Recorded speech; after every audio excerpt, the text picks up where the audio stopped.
Me llamo Francisco Javier Delgado, tengo 52 años y durante las últimas 3 décadas he trabajado sin descanso construyendo una vida digna para mi familia. Nunca imaginé que llegaría el día en que mi propio hijo me gritaría frente a su esposa: «No vas a vivir aquí de gratis, viejo, o pagas renta o te largas». Esas palabras se clavaron en mi pecho como cuchillos, pero lo que mi hijo Rodrigo no sabía era que esa casa donde él vivía con tanta arrogancia, esa propiedad que él creía suya, estaba a mi nombre. Siempre estuvo a mi nombre. Decidí no decir nada en ese momento. Simplemente asentí, empaqué mis cosas en silencio y me fui. 3 días después, vendí la casa por 4 millones de pesos. Cuando los nuevos dueños tocaron la puerta con el contrato de desalojo en mano, mi teléfono sonó. Era Rodrigo llorando desesperado. Su voz quebrada me suplicaba entre sollozos: «Papá, perdóname, no sabía, por favor no hagas esto». Pero mi respuesta lo dejó helado. Y lo que voy a contarles ahora es cómo llegué a ese momento y por qué tomé la decisión más dolorosa de mi vida. Pero antes de eso, no olvides suscribirte a este canal y dejar en los comentarios qué te pareció mi historia. Nací en un pueblo pequeño de Jalisco, en una familia tan pobre que a veces teníamos que elegir entre comprar frijoles o pagar la luz. Mi padre murió cuando yo tenía 12 años, dejando a mi madre sola con 5 hijos.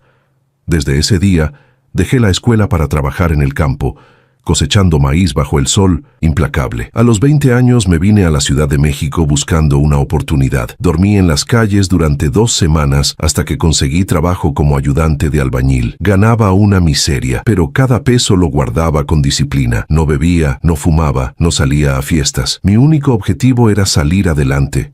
Conocí a Mariana cuando tenía 23 años. Ella trabajaba limpiando oficinas y yo seguía en la construcción. Nos enamoramos de inmediato. Era una mujer sencilla, de sonrisa, dulce y corazón noble. Nos casamos en una ceremonia humilde, con apenas 20 invitados. Nuestra luna de miel fue un día en Xochimilco, comiendo tacos y remando en una trajinera rentada. 2 años después, nació Rodrigo. Recuerdo perfectamente ese momento en el hospital público, cuando la enfermera me lo puso en brazos por primera vez. Ese bebé pequeño, indefenso, que me miraba sin entender nada del mundo. Juré en ese instante que él nunca pasaría las necesidades que yo pasé. Que tendría educación, oportunidades, un techo digno sobre su cabeza. Durante los siguientes años trabajé como un animal. Entré a una empresa constructora como maestro albañil y después de 10 años de esfuerzo constante, logré convertirme en supervisor de obra. Los fines de semana hacía trabajos extras, reparaba casas, construía cuartos, pintaba fachadas. Mariana cosía ropa para afuera mientras cuidaba a Rodrigo. Cada peso que ganábamos lo invertíamos en 2 cosas: la educación de nuestro hijo y ahorrar para comprar una propiedad. Vivíamos en un departamento rentado muy modesto, pero nunca nos faltó comida en la mesa ni útiles escolares para Rodrigo. Le pagamos las mejores escuelas que pudimos costear. Cuando llegaba del trabajo, aunque estuviera exhausto, me sentaba con él a revisar sus tareas. Los domingos lo llevaba al parque, le enseñaba a andar en bicicleta, jugábamos fútbol. Yo quería ser el padre que nunca tuve. A los 38 años, después de 16 años de ahorro disciplinado, logré comprar un terreno en una colonia en desarrollo de la ciudad. No era una zona lujosa, pero tenía potencial. Contraté a mis compañeros de la constructora y durante 2 años, cada fin de semana, construimos la casa ladrillo por ladrillo. Mariana preparaba comida para todos los que ayudaban. Rodrigo, que entonces tenía 13 años, también participaba cargando cubetas de mezcla. Recuerdo su entusiasmo. «Papá, nuestra casa va a quedar increíble». Le revolví el cabello con cariño. Era un buen muchacho en ese entonces. La casa quedó terminada cuando Rodrigo tenía 15 años. 3 recámaras, 2 baños, una sala amplia, cocina integral y un pequeño jardín trasero. Para nosotros era un palacio. El día que nos mudamos, Mariana lloró de felicidad. «Lo logramos, Francisco. Tenemos nuestro hogar». Metí a Rodrigo a una preparatoria privada de buena reputación. Después entró a la universidad a estudiar administración de empresas. Yo pagué cada colegiatura sin chistar, aunque significara hacer trabajos dobles y triples. Mariana seguía cosiendo hasta altas horas de la noche. Rodrigo se graduó con honores a los 23 años. Ese día, viéndolo recibir su título, sentí que todos los sacrificios habían valido la pena. Mi hijo era un profesionista, algo que yo nunca pude ser. Tenía un futuro brillante por delante. Pero algo comenzó a cambiar en él después de la graduación. Consiguió trabajo en una empresa transnacional como analista financiero. Su sueldo era bueno, mucho mejor que el mío. Comenzó a vestirse con ropa de marca, a salir con amigos de dinero, a frecuentar lugares que nosotros jamás pudimos conocer. Una noche llegó a casa y nos dijo: «Papá, mamá, conocí a alguien especial, se llama Valeria». Nos contó que ella venía de una familia acomodada, que su padre era dueño de varios negocios y que estudiaron juntos un posgrado. Cuando la conocimos, Valeria fue educada pero distante. Se notaba que nuestra casa modesta y nuestra forma de vida sencilla no eran de su agrado. Durante la cena, apenas probó la comida que Mariana había preparado con tanto esmero. Sus ojos recorrían las paredes como evaluando cada detalle con desaprobación silenciosa. Mariana me apretó la mano por debajo de la mesa. Ella también lo notó. 6 meses después, Rodrigo nos anunció que se casaría. La boda fue un evento grande y costoso que los padres de Valeria pagaron casi en su totalidad. Nosotros pusimos lo que pudimos. Me sentí pequeño ese día, viendo tanta ostentación, escuchando a los invitados hablar de viajes a Europa y propiedades en la playa. Después de la boda, Rodrigo y Valeria rentaron un departamento en una zona elegante de la ciudad. Los visitábamos ocasionalmente, pero siempre sentía la tensión. Valeria apenas nos dirigía la palabra. Rodrigo parecía incómodo con nuestra presencia. 2 años después, Mariana comenzó a sentirse mal. Al principio pensamos que era cansancio, pero los síntomas empeoraron. Después de varios estudios, el diagnóstico cayó como una losa: cáncer de páncreas en etapa avanzada. El mundo se me derrumbó. Mi Mariana, mi compañera de toda la vida, la mujer que había estado conmigo en las buenas y en las malas, estaba enferma de gravedad. Los tratamientos eran costosos y agresivos. Gasté todos mis ahorros en médicos, medicinas, quimioterapias. Vendí mi camioneta, hipotequé herramientas. Rodrigo contribuyó económicamente al principio, pero después comenzó a poner pretextos. «Papá, tengo muchos gastos. Papá, estamos invirtiendo en un negocio». Mariana luchó durante 8 meses con una valentía que todavía me parte el alma recordar. Nunca se quejó. Incluso en sus peores días, me tomaba la mano y me decía: «No estés triste, Francisco. Tuvimos una vida bonita juntos». Murió una madrugada de octubre con su mano entre las mías. Sus últimas palabras fueron: «Cuida a Rodrigo, es nuestro hijo». El funeral fue sencillo. Rodrigo y Valeria llegaron tarde, se fueron temprano. Después de la muerte de Mariana, me quedé solo en esa casa que habíamos construido con tanto amor. Cada rincón me recordaba a ella. Su presencia estaba en la cocina donde preparaba mis comidas favoritas, en el jardín donde cultivaba sus plantas, en la recámara donde dormimos abrazados durante 25 años. La soledad fue devastadora. Caí en una depresión profunda. Dejé de comer bien, de dormir bien. Seguía trabajando por inercia, pero había perdido el sentido de todo. Rodrigo me visitaba cada vez menos. Cuando lo hacía, las visitas eran breves y frías. Hablábamos de trivialidades, nunca de lo que realmente importaba. 3 meses después del funeral de Mariana, Rodrigo llegó a casa con una propuesta. «Papá, Valeria y yo queremos mudarnos contigo. El departamento donde vivimos es muy caro y estamos ahorrando para comprar algo propio. Sería temporal, unos meses nada más». Mi corazón saltó de alegría. Pensé que finalmente tendría compañía, que podríamos reconstruir nuestra relación. «Por supuesto, hijo, esta es tu casa». Se mudaron la siguiente semana. Al principio todo parecía ir bien. Yo me sentía feliz de tener movimiento en la casa nuevamente. Preparaba el desayuno para los tres, trataba de conversar durante las comidas. Pero rápidamente las cosas cambiaron.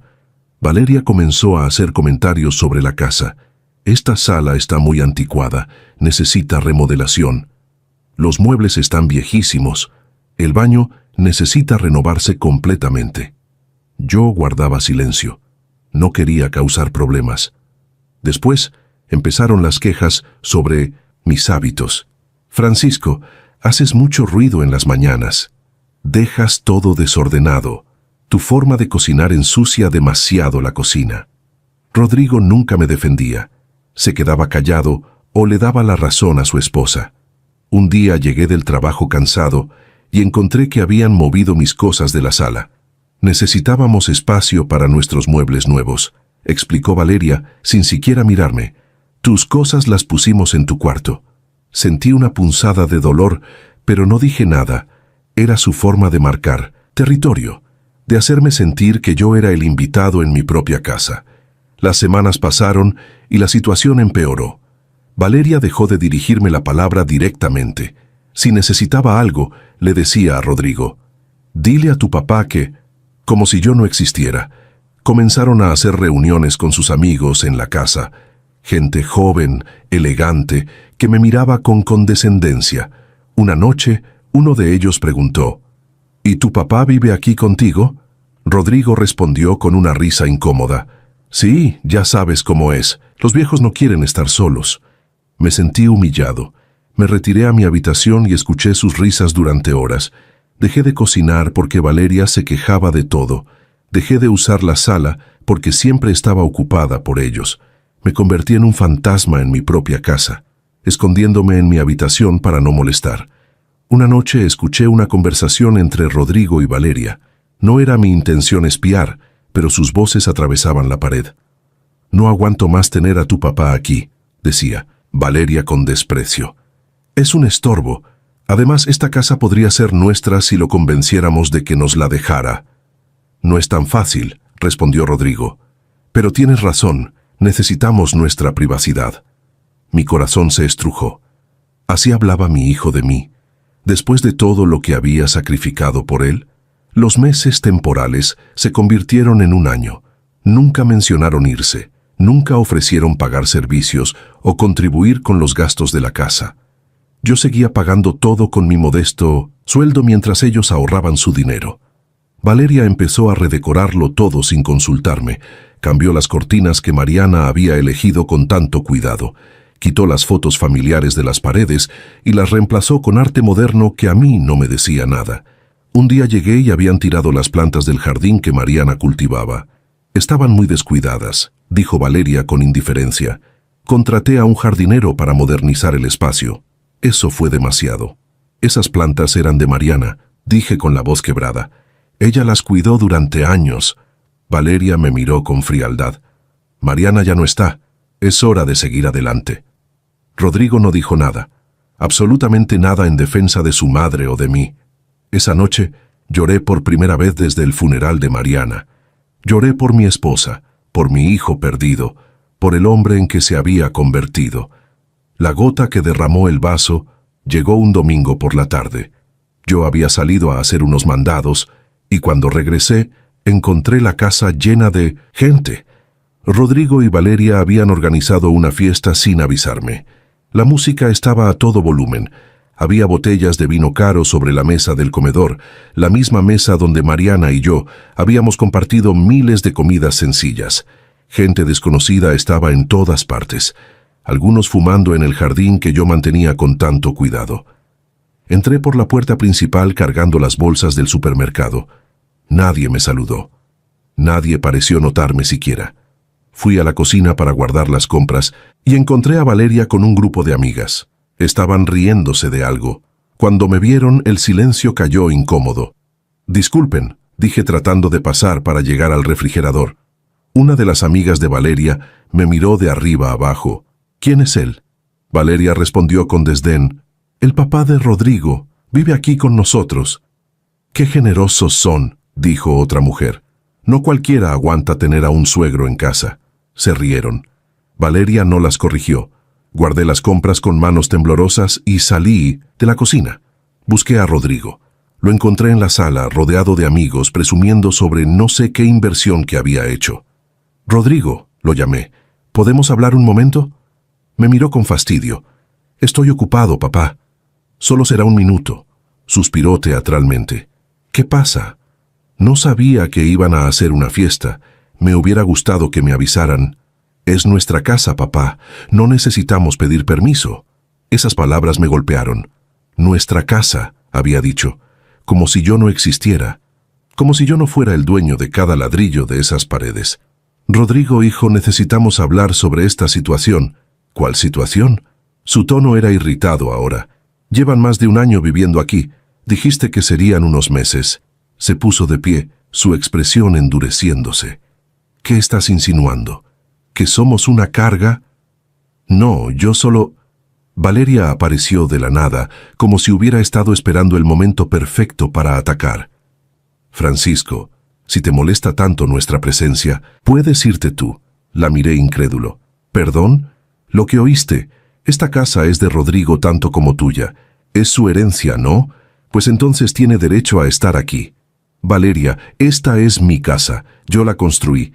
Está a mi nombre», se rió con crueldad. «Por ahora, pero cuando tú ya no estés será de Rodrigo de todos modos». «¿Qué diferencia hace?» Sentí que la sangre me hervía. «La diferencia es que todavía estoy vivo». Rodrigo se interpuso entre nosotros. «Ya basta, papá. Estás arruinando la fiesta. Si no puedes comportarte, mejor vete a tu cuarto». «¿Mi cuarto?», repetí, sintiendo la humillación quemar mi pecho. «Rodrigo, esta es mi casa. Yo la pagué. Yo la construí con mis propias manos». «Sí, sí, ya sabemos la historia», dijo Valeria con desprecio. «El sacrificio, el esfuerzo, todo eso, pero la realidad es que estás viejo, solo y sin nadie más. Deberías estar agradecido de que te dejemos quedarte aquí». Los amigos de Rodrigo observaban la escena con incomodidad. Algunos desviaban la mirada. Otros parecían disfrutar el espectáculo. «Agradecido», susurré. «¿Agradecido de estar en mi propia casa?» Rodrigo perdió la paciencia. «Ya basta, papá. Siempre lo mismo contigo. Siempre el mártir, siempre el que sacrificó todo. ¿Sabes qué? Estoy harto de escucharlo». «Rodrigo». «¡No!», gritó, y su voz retumbó en toda la casa. Los invitados se quedaron en silencio. «Si tanto te molesta, papá, entonces páganos renta». «Sí, renta. No vas a vivir aquí de gratis. Mantenemos nosotros, o pagas o te largas». El silencio que siguió fue sepulcral. Todos me miraban, algunos con pena, otros con curiosidad morbosa, esperando mi reacción. Miré a mi hijo, a ese hombre de 28 años que ya no reconocía. ¿Dónde estaba el niño que me abrazaba cuando llegaba del trabajo? ¿Dónde el muchacho que me ayudó a construir esta casa? ¿Dónde el joven que lloró de orgullo cuando le entregué las llaves de su primer auto? Había desaparecido. En su lugar había un extraño cruel, manipulado por una mujer ambiciosa, cegado por un estilo de vida que lo había transformado en alguien despreciable. Valeria cruzó los brazos con una sonrisa de triunfo. Esperaba que yo explotara, que gritara, que montara un espectáculo para que todos vieran al viejo loco perdiendo el control. Pero no lo hice. En cambio, sentí una calma extraña apoderarse de mí, una claridad absoluta. «Está bien», dije con voz tranquila.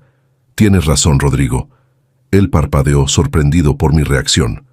«Tienes toda la razón. No voy a vivir aquí de gratis». Me di la vuelta y caminé hacia mi habitación. Detrás de mí, escuché a Valeria decir, «Al fin entendió». Risas nerviosas de los invitados. La música volvió a sonar. Cerré la puerta de mi cuarto y me senté en la cama que había compartido con Mariana durante tantos años. Miré las paredes que yo mismo había levantado, ladrillo por ladrillo. Miré las fotos de mi familia que Valeria había desterrado a mi habitación. Y entonces, por primera vez en mucho tiempo, supe exactamente qué hacer. Esa noche no dormí. Me quedé sentado en la oscuridad de mi habitación, escuchando la fiesta continuar hasta la madrugada. Las risas, la música, el ruido de personas que celebraban en mi casa sin el menor respeto por mí. Pero algo había cambiado en mi interior. Ya no sentía dolor, ya no sentía humillación. Sentía una determinación fría y calculada que no había experimentado jamás. A la mañana siguiente, esperé a que Rodrigo y Valeria se fueran al trabajo. Limpié el desastre que habían dejado. Botellas vacías, platos sucios, colillas de cigarros en el jardín. Lo hice en silencio, metódicamente, sabiendo que sería la última vez. Cuando terminé, me bañé, me puse mi mejor ropa y salí de casa. Mi primer destino fue el banco donde tenía guardados todos los documentos importantes. Saqué la escritura de la propiedad de mi caja de seguridad. Ahí estaba, en blanco y negro. La casa estaba registrada únicamente a mi nombre. Francisco Javier Delgado, propietario único. Rodrigo nunca había preguntado. Simplemente asumió que algún día sería suya. Valeria lo había convencido de que tenía derechos sobre ella. Pero legalmente yo era el único dueño. Podía hacer lo que quisiera con mi propiedad. Mi siguiente parada fue con un abogado que me había recomendado un compañero de trabajo. El licenciado Mendoza era un hombre serio, de unos 60 años, con décadas de experiencia en bienes raíces. Le expliqué mi situación con calma. No lloré. No me quejé. Solo expuse los hechos. «Don Francisco», dijo después de revisar mis documentos, «usted tiene todo el derecho legal de vender esta propiedad cuando usted quiera. No necesita el consentimiento de su hijo. La casa es suya. ¿Cuánto tiempo tomaría venderla? Depende. Si está dispuesto a aceptar un precio justo de mercado, podría encontrar comprador en cuestión de días. Tengo contactos con inversionistas que buscan propiedades en esa zona. Quiero venderla lo antes posible». El licenciado me miró con comprensión. No me juzgó. Había visto casos similares antes. «Entiendo. Déjeme hacer algunas llamadas. Le tendré respuesta en 24 horas». Salí de su oficina sintiéndome más liviano de lo que me había sentido en meses. Por primera vez en mucho tiempo yo estaba tomando el control de mi vida. Esa noche en casa actué con normalidad. Rodrigo y Valeria llegaron tarde, como siempre. Apenas me saludaron. Cenaron la comida que yo había preparado sin dar las gracias y se encerraron en su habitación. Perfecto. Que siguieran creyendo que todo estaba bajo control. Al día siguiente, el licenciado Mendoza me llamó. «Don Francisco, tengo una oferta, 4 millones de pesos. Es un grupo de inversionistas que quieren remodelar y revender. Pueden cerrar el trato en 3 días si usted acepta». 4 millones. Era un buen precio, más que justo para una casa en esa colonia. «Acepto», dije sin vacilar. «Excelente. Necesito que venga a mi oficina mañana para firmar los papeles preliminares. La venta se hará de contado. El dinero se depositará directamente en su cuenta el día de la firma definitiva». Durante los siguientes 3 días mantuve mi rutina normal. Me levantaba temprano, preparaba desayuno, me iba a trabajar, regresaba por la tarde. Rodrigo y Valeria seguían ignorándome, tratándome como un mueble más de la casa. Valeria había empezado a hablar de nuevas remodelaciones. «Quiero cambiar toda la cocina», le decía a Rodrigo, «y el baño principal necesita jacuzzi». Hablaban de mi casa como si ya fuera suya. Los dejé soñar. El tercer día firmé los papeles definitivos. El licenciado Mendoza fue sumamente profesional. Los compradores eran una pareja joven de empresarios que planeaban remodelar completamente la casa para después revenderla. No les importaba que hubiera inquilinos actuales. De hecho, parte del contrato estipulaba que tenían derecho legal de desalojar a cualquier persona que se encontrara en la propiedad sin ser el dueño registrado. «Los documentos entran a registro público hoy mismo», explicó el licenciado. «En 48 horas la casa oficialmente ya no será suya. Los nuevos dueños tienen instrucciones de presentarse el viernes por la mañana con el acta de propiedad y el mandamiento de desalojo». «Perfecto», dije. El dinero se depositó en mi cuenta esa misma tarde. 4 millones de pesos. Una fortuna para mí. Más dinero del que había visto junto en toda mi vida. Esa noche preparé la cena como siempre. Rodrigo y Valeria llegaron discutiendo sobre algo del trabajo. Se sentaron a comer sin siquiera mirarme. «La comida está buena, papá», dijo Rodrigo distraídamente. Fueron las primeras palabras amables que me dirigía en semanas. Gracias, hijo, respondí. Valeria me ignoró completamente, como siempre. Después de cenar, mientras ellos veían televisión en la sala, fui a mi habitación y empecé a empacar. No tenía mucho: ropa, algunos objetos personales, las fotos de Mariana. Todo cabía en 2 maletas y 3 cajas. Saqué las fotos de mi esposa y las miré una por una. Nuestro día de bodas, el nacimiento de Rodrigo, las navidades en familia, vacaciones modestas pero felices, una vida entera capturada en imágenes descoloridas. Perdóname, Mariana, susurré. Sé que me pediste que cuidara a Rodrigo, pero ya no es el hijo que criamos. Se convirtió en alguien que no reconozco, y no puedo seguir permitiendo que me trate así. No puedo traicionar mi propia dignidad. Guardé las fotos cuidadosamente. Mañana vendría un compañero del trabajo con su camioneta para ayudarme a sacar mis cosas, mientras Rodrigo y Valeria estuvieran en sus empleos. Me acosté esa noche con una paz extraña. Por primera vez en meses, dormí profundamente. El jueves por la mañana me levanté temprano, como siempre. Preparé café. Rodrigo y Valeria desayunaron rápido y se fueron a trabajar a las 7:30. En cuanto escuché sus autos alejarse, llamé a mi compañero Tomás. Ya pueden venir. Llegaron en 20 minutos. Tomás y su hijo con una camioneta. Entre los 3 cargamos mis pertenencias. No era mucho, una vida entera reducida a 2 maletas, 3 cajas y una bolsa con las herramientas que me quedaban. ¿Estás seguro de esto, Francisco?, preguntó Tomás mientras cargábamos la última caja. Completamente seguro. ¿Y a dónde vas a ir? Renté un departamento pequeño cerca del trabajo. Es sencillo, pero suficiente para mí. Era verdad. Con el dinero de la venta, había rentado un departamento modesto en una colonia tranquila. También había apartado dinero para vivir cómodamente durante años, sin tener que trabajar tanto. Por primera vez en mi vida, tenía seguridad financiera. Antes de irme, caminé por la casa vacía una última vez. Cada habitación contenía recuerdos. La sala donde Rodrigo había dado sus primeros pasos. La cocina donde Mariana cantaba mientras cocinaba. El jardín donde habíamos hecho asados los domingos. Pero esos recuerdos pertenecían a una familia que ya no existía, a un hijo que había muerto y había sido reemplazado por un extraño cruel, a una vida que había terminado el día que Mariana cerró los ojos para siempre. Cerré la puerta con llave por última vez. Dejé las llaves dentro, sobre la mesa del comedor, junto con una nota breve.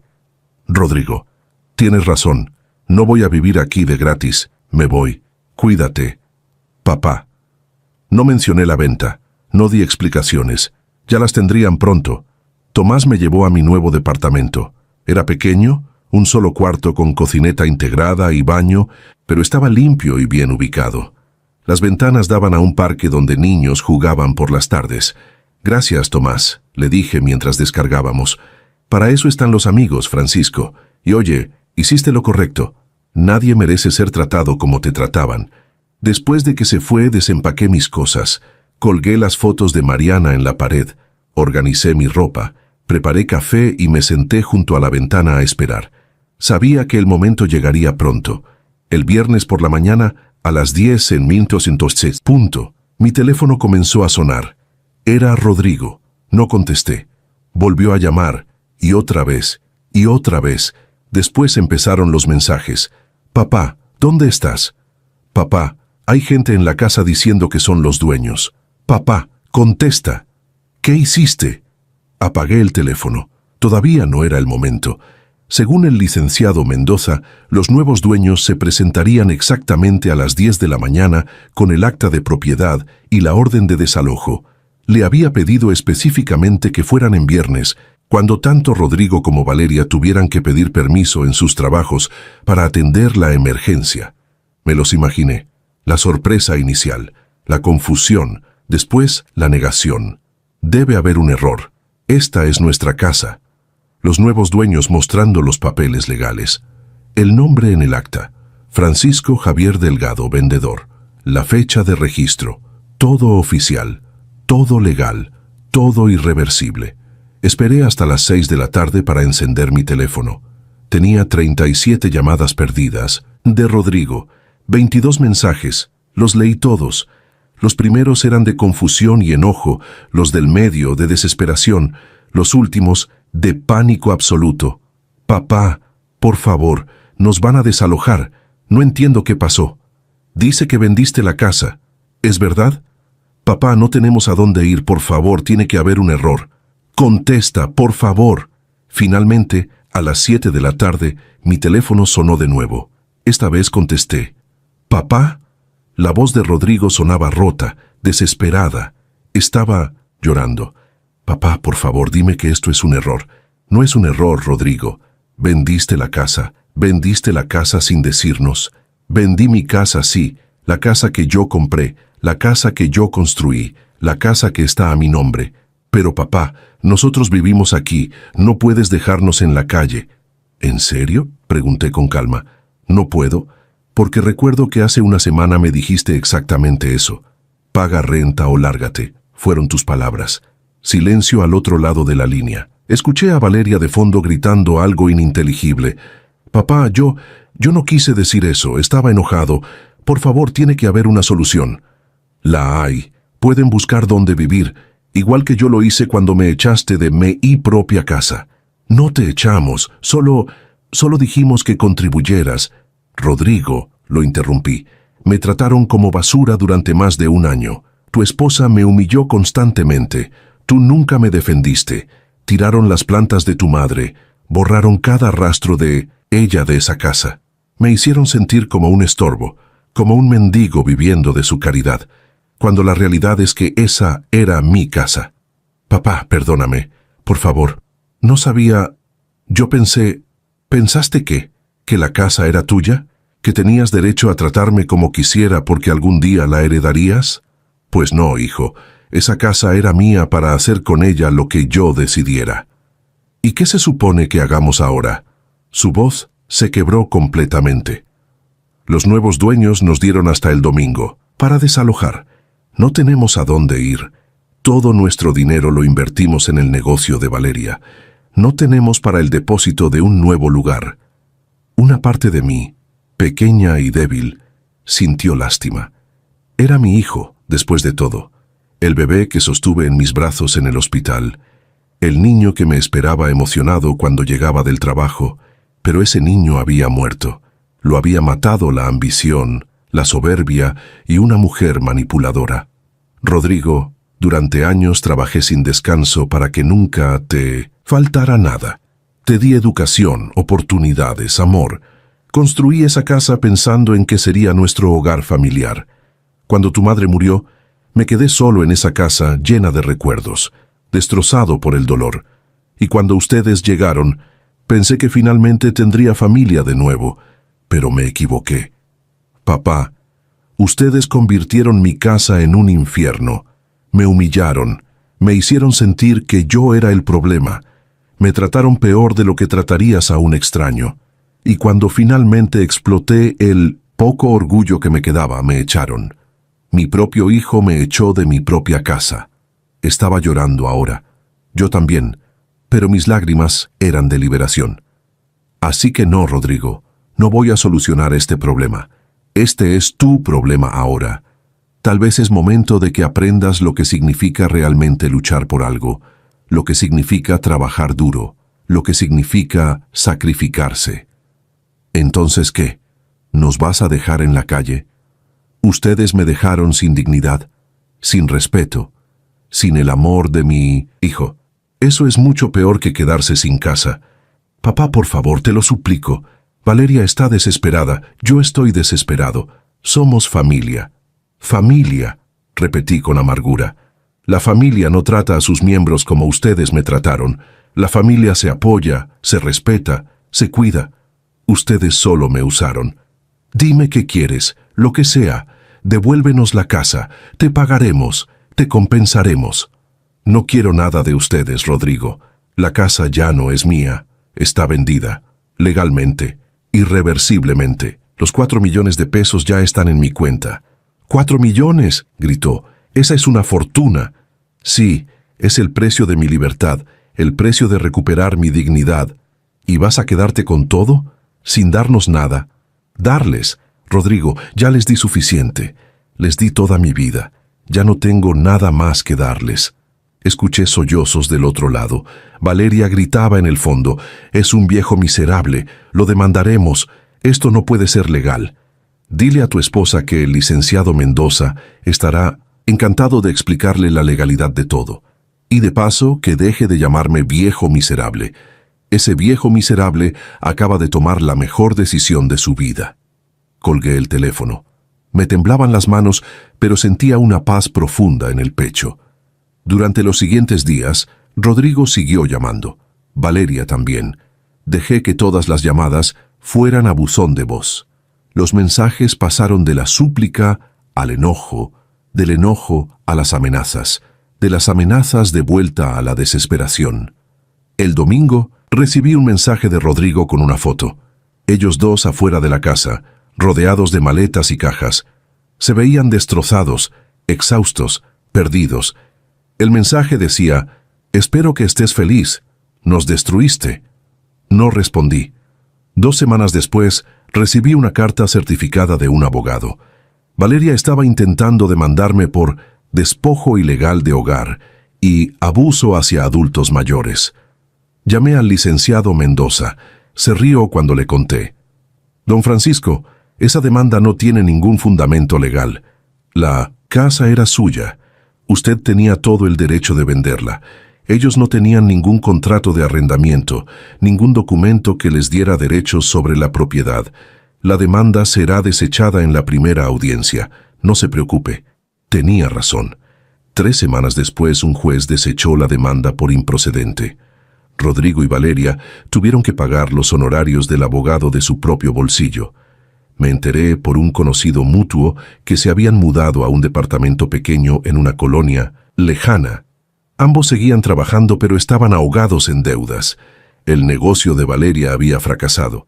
Estaban pasando exactamente por lo que yo pasé durante años: trabajar duro, vivir con poco, luchar cada día. Pero yo no sentí satisfacción vengativa. Solo sentí nada, indiferencia. Habían dejado de ser mi problema. Pasaron 3 meses. Yo me había adaptado a mi nueva vida. Mi departamento pequeño era suficiente. Trabajaba menos horas porque ya no necesitaba el dinero desesperadamente. Los fines de semana iba al parque, leía libros, visitaba a viejos amigos que había descuidado durante años. Una tarde estaba en el parque dándoles de comer a las palomas cuando alguien se sentó en la banca junto a mí. Era Rodrigo. Se veía demacrado. Había perdido peso, tenía ojeras profundas. Su ropa, aunque limpia, estaba desgastada. «Hola, papá», dijo con voz suave. No respondí. Seguí alimentando a las palomas. «Sé que no quieres hablar conmigo, lo entiendo. Solo quería que supieras algo». Esperé en silencio. Valeria y yo nos separamos hace 2 semanas. Ella se fue con un compañero de trabajo, alguien con dinero. Me dejó con todas las deudas. Asentí levemente. No me sorprendía. Tenías razón sobre ella, sobre todo. Solo le importaba el dinero, el estatus. Cuando perdimos la casa y empezamos a tener problemas económicos, empezó a tratarme con el mismo desprecio con el que te trataba a ti. Me di cuenta demasiado tarde. «¿Y vienes a buscar consuelo?», pregunté, finalmente sin mirarlo. «No, vengo a pedirte perdón». Esas palabras me hicieron voltear. Tenía lágrimas en los ojos. «Papá, fui un hijo horrible. Te traté peor de lo que nadie merece ser tratado. Permití que ella te humillara. Yo mismo te humillé. Olvidé todo lo que hiciste por mí. Olvidé los sacrificios que tú y mamá hicieron durante años. Me convertí en alguien despreciable». Su voz se quebró. «Estos meses han sido el infierno. Trabajo 12 horas al día para pagar las deudas. Vivo en un cuarto diminuto, como lo más barato que encuentro, y cada noche me acuesto pensando en cómo te traté, en cómo desperdicié el amor de mi padre por arrogancia y ambición». «¿Y qué esperas que haga con eso?», pregunté. «Nada. No espero nada. No merezco tu perdón. Solo quería que supieras que lo siento, que entiendo lo que hice, que si pudiera regresar el tiempo, todo sería diferente». Nos quedamos en silencio durante varios minutos. Las palomas seguían picoteando las migajas. ¿Sabes lo que más me dolió, Rodrigo?, dije finalmente. No fue perder la casa, no fue la humillación, fue perder a mi hijo, ver al niño que crié convertirse en un extraño que me miraba con desprecio. Eso fue lo que me destrozó el corazón. Lo sé, sollozó, y no sé cómo vivir con eso. Tendrás que aprender, igual que yo aprendí a vivir sin ti. Se limpió las lágrimas. Algún día podrás perdonarme.